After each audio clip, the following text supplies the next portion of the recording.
If you enjoyed today's Emmerdale update, don't forget to like this video, subscribe to Emmerdale Echoes, and turn on notifications so you never miss the latest news, spoilers, and fan theories.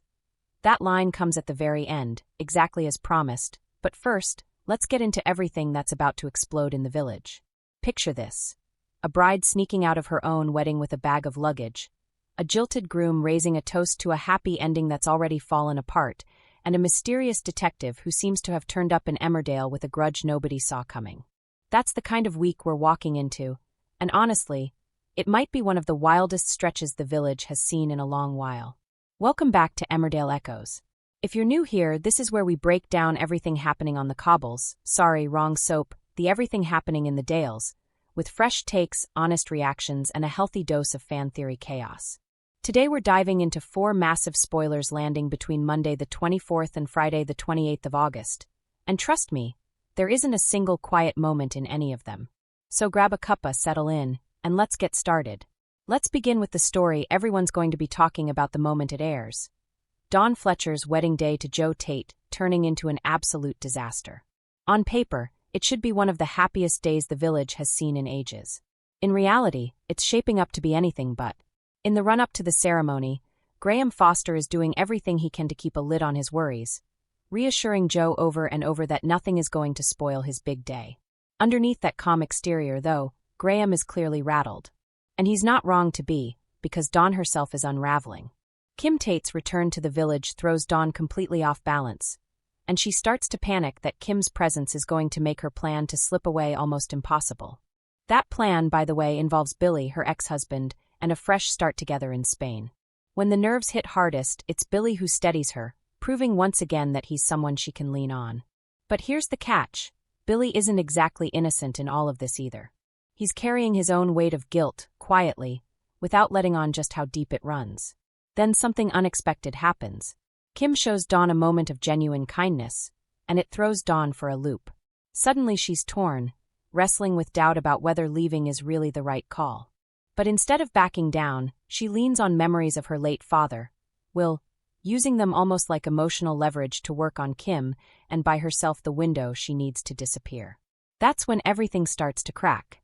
Graham, still suspicious, keeps pressing for answers, and it's actually young Lucas, Dawn's son, who lets something slip without meaning to, giving away the truth about his mum's plan to run off with Billy.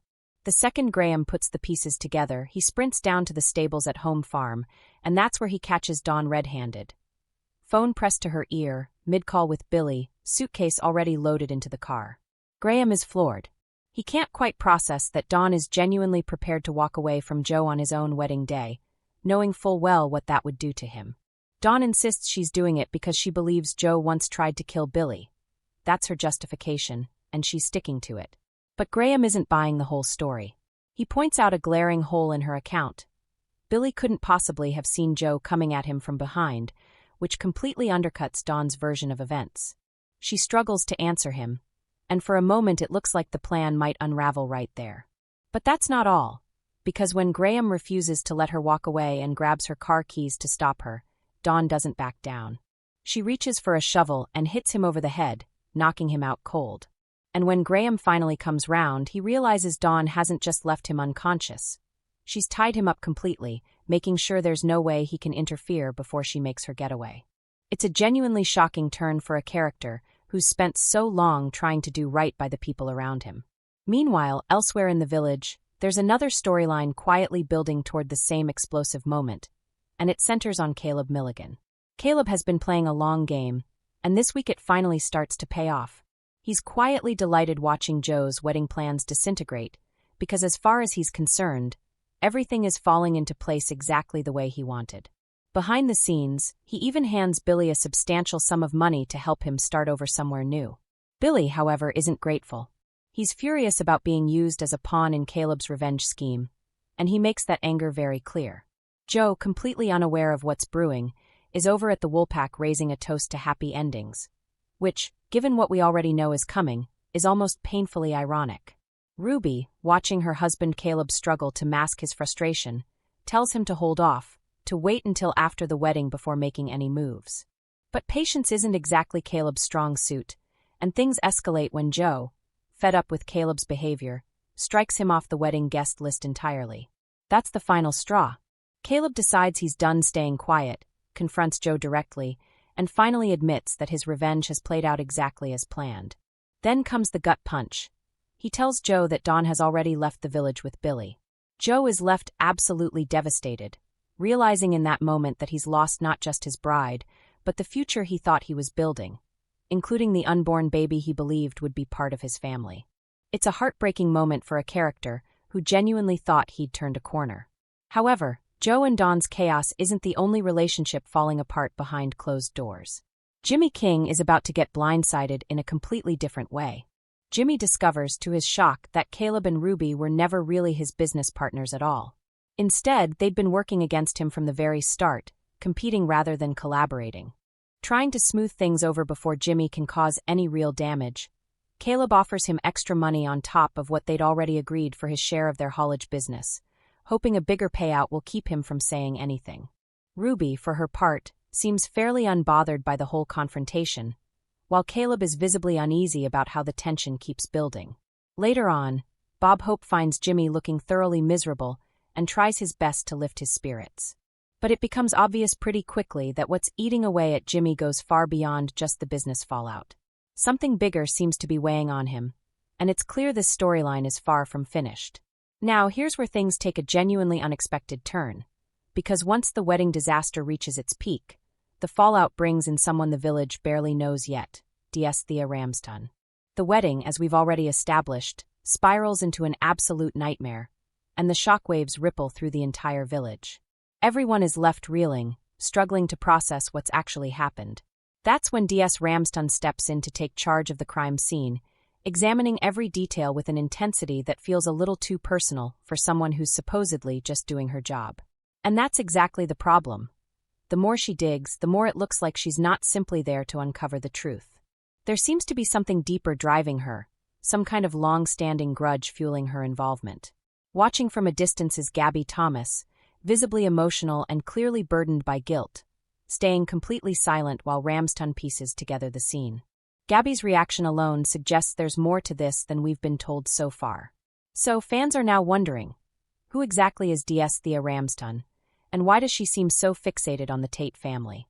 This is where we get into pure fan theory territory, so keep in mind none of this is confirmed by the show itself. Viewers picked up on a telling clue after Thea was seen having a private conversation with Serena Sugden, which strongly suggested the two of them are secretly working together, digging for information that could seriously damage the Tates. Thea reportedly made it clear she'd been waiting for her moment to finally take Kim down, and while Kim appears to be her main focus, it looks like her plans might stretch to the whole family. What's driving that grudge, though, is still anyone's guess. It's worth remembering that Serena has already been quietly investigating Home Farm, so it's looking increasingly likely that her digging and Thea's agenda are connected. Some fans think this could point to actual criminal evidence against the Tates, especially given Thea's police connections. Others reckon the pair might be working on behalf of someone else entirely, someone with their own personal score to settle. But that's not the only theory floating around. A chunk of viewers are convinced Thea isn't who she says she is at all, and that she might actually be someone from the Tate family's past, hiding behind a new identity. The moment fueling this theory the most was an encounter between Thea and Joe Tate, where she appeared to recognize him before he'd even said his name. Her reaction was cold. She reportedly glared at him and refused to shake his hand, which, combined with her unexplained hostility toward the family and her intense focus on Home Farm, has fans convinced there's a personal history here. The leading theory going around suggests Thea Ramston could actually be Jean Tate, the daughter of Zoe Tate, who, for anyone needing a refresher, was the daughter of Kim's late husband Frank Tate. If that theory holds up, it would mean Thea might be back in the village hoping to reclaim Home Farm for herself, possibly acting on behalf of her mother Zoe and settling old scores tied to the past. If she really is Jean, that would also make her and Joe cousins, which could explain that oddly charged reaction between them. Though it's equally possible Joe simply didn't recognize her after all these years apart. Fans have been sharing their takes all over social media. Some are convinced Thea is Jean and out for revenge on Zoe's behalf. Others think she'll eventually be confirmed as Zoe's daughter, just going by a different name. Although a few are quick to point out that it seems a bit odd Joe wouldn't recognize his own cousin. There's also a theory floating around that Thea's quick defense of Joe, plus the fact that she used his first name almost immediately, might be a deliberate hint dropped by the show's writers.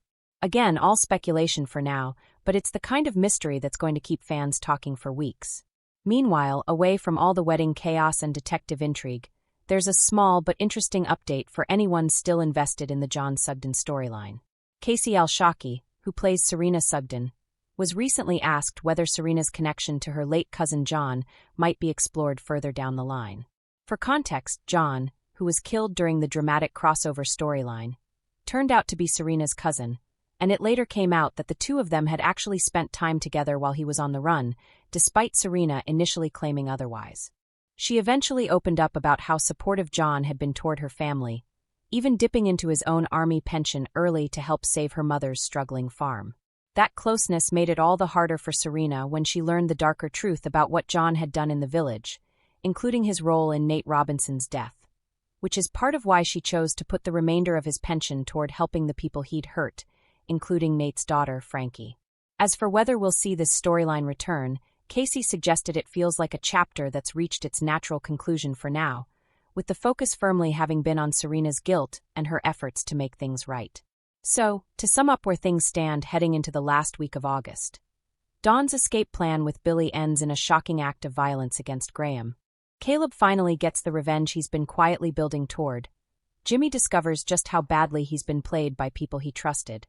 And D.S. Ramston's true motives start bubbling to the surface, right as the village is left picking up the pieces of a wedding gone catastrophically wrong. But here's the thing.